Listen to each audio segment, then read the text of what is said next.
Welcome in online classes, your international school. This is me, Virender Singh. How are you all, student? I hope everyone is fine. Today I will be taking your chapter 5th, Geography, class 8.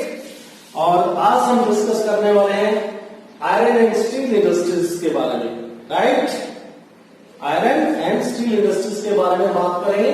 Iron and steel industries के बारे में हम सबसे पहले ये जानने की कोशिश करेंगे इसमें कि जो आयरन और स्टील इंडस्ट्रीज के अंदर इनपुट की क्या क्या रिक्वायरमेंट्स होती है। जैसे कि हमने इससे पहले भी टेक्सटाइल इंडस्ट्रीज के बारे में जाना, इससे पहले वाले टॉपिक में।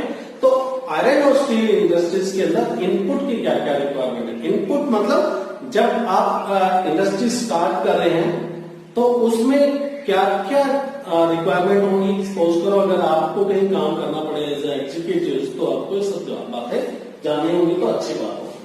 तो उसमें सबसे first and foremost requirement is the raw material. जब भी कहीं पर आयरन एंड स्टील इंडस्ट्रीज का लोकेशन निश्चित करोगे तो ये फर्स्ट प्रायोरिटी होगी कि रॉ मटेरियल का नजदीक में इजिली अवेलेबल है, या एटलीस्ट रॉ मटेरियल होना चाहिए।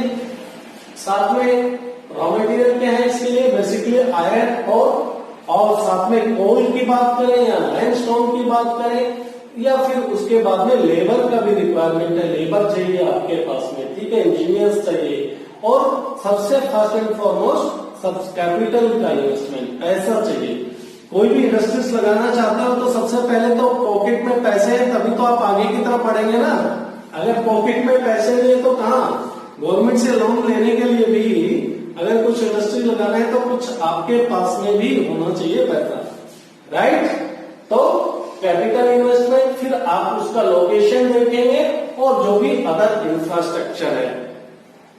अब हम बात करते हैं कि इनपुट के बारे में आपको क्लियर हो गया। इसके बाद में प्रोसेस की बात करते हैं। प्रोसेस में मैं आपको इस बुक के थ्रू ही समझाना चाहूंगा। अपने चैप्टर में दे रखा है, this is the blast furnace. Blast furnace का एक आप समझ लीजिए, एक भट्टी है। भट्टी जैसे जिसके नीचे जो hot air, pre heated hot air नीचे जो जलाई जा रही है, दी जा रही है, इसकी सप्लाई हो रही है प्री हीटेड हॉट एयर की। और इसी के साथ में ये आप देख रहे हो यहां से जो आयरन और साथ में लाइमस्टोन और कोल, ये सभी इसके अंदर डाले जा रहे हैं, ठीक है ना। तो इसको एक्सट्रीम इतना हीट किया जाता है बियॉन्ड मेल्टिंग पॉइंट के बाद में, ठीक है ना, काफी उसको हीट करते हैं। और जो आपने डोलोमाइट डाला है या फिर लाइमस्टोन डाला है या फिर मैग्नीज डाले हैं, उनके अलग अलग फंक्शन है। जैसे लाइमस्टोन है वो इम्प्योरिटीज जो है आयरन के अंदर जो इम्प्योरिटीज है उनको सेपरेट करता है। मैग्नीज जो है आयरन को स्टील में कन्वर्ट करने के लिए हेल्प करता है। तो इस तरह से यहां से आप देख रहे हो मोल्टन जो है आयरन निकल रहा है, यानी कि आयरन तैयार होकर लिक्विड फॉर्म में निकल रहा है। और फिर इस तरफ आपका वेस्ट जो है इसका वो निकल रहा है, क्लियर?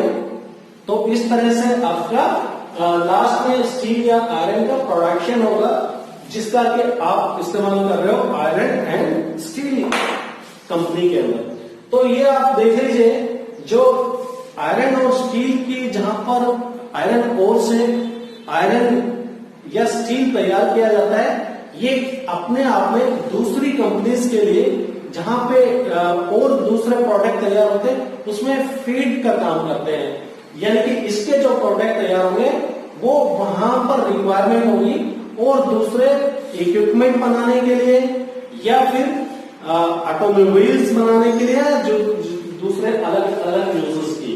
अब हम बात करते हैं कि स्टील ही क्यों हम इस्तेमाल करते हैं, स्टील के क्या क्यों इतना इंपॉर्टेंस देते हैं। क्योंकि स्टील ऐसा जो एलॉय है, इसके साथ में दूसरे अगर एलॉय मिला दिए जाए, जैसे बात करो निकल की, या फिर आप कॉपर है या एल्यूमिनियम इसमें मिला देते हैं, तो इसके अंदर एक अनयूजुअल हार्डनेस आ जाती है, जो कि एक टफनेस आ जाती है बहुत मजबूती के लिए। और साथ में ये एंटी रस्ट भी है, रेसिस्ट हो जाता है, रस्ट इसके ऊपर नहीं लग पाता है, इसलिए हम स्टील का यूजेज ज्यादा करते हैं, ठीक है ना।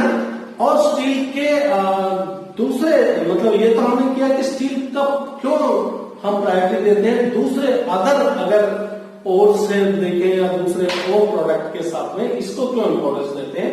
अब हम इसके यूजेस की बात करेंगे। स्टील का यूजेस क्या है। देखो आज के दिन में अगर आप देखो तो आयरन और स्टील की जो रिक्वायरमेंट है वो फर्स्ट एंड फॉरमोस्ट है। चाहे आप अपने घर से स्टार्ट करते हैं, आप अगर कोई बिल्डिंग बनाने जा रहे हो तो उसके लिए जो फ्रेमवर्क खड़ा करने हैं ऊपर जो बिल्डिंग के अंदर, वहां पर आपको आयरन और स्टील की रिक्वायरमेंट होगी। या फिर आप बड़े यूज में जाएंगे तो शिप बिल्डिंग से लेके या ट्रक बनाना है या ऑटो तैयार होने हैं, या फिर उसके बाद में जितने भी आप फार्मिंग में जो इक्विपमेंट इस्तेमाल करते हो खेती के लिए, वो सारे आयरन या स्टील के बने होते हैं।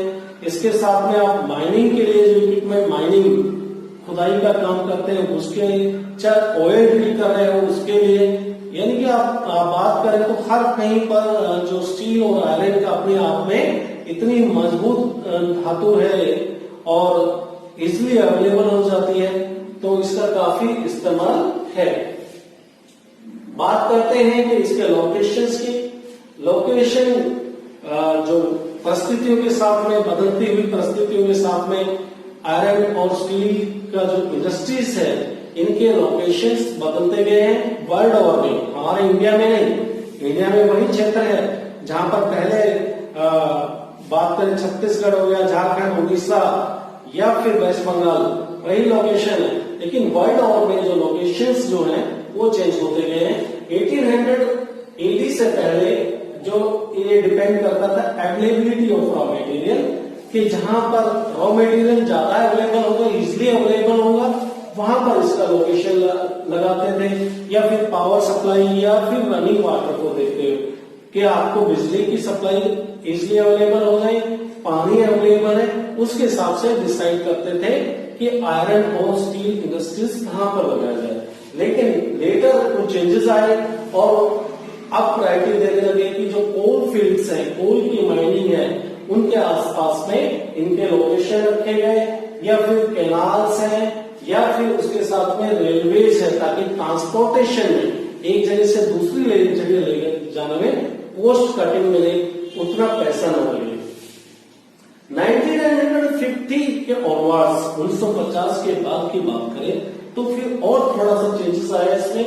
अब हमारी प्रायोरिटी क्या होने लगी कि फ्लैट लैंड अवेलेबल हो, काफी मात्रा में लार्ज एरिया मिले हमें फ्लैट लैंड का, और साथ में ओशंस हो, क्योंकि अब 1950 के बाद में क्या हुआ, ग्लोबलाइजेशन का दौर आ गया, राइट।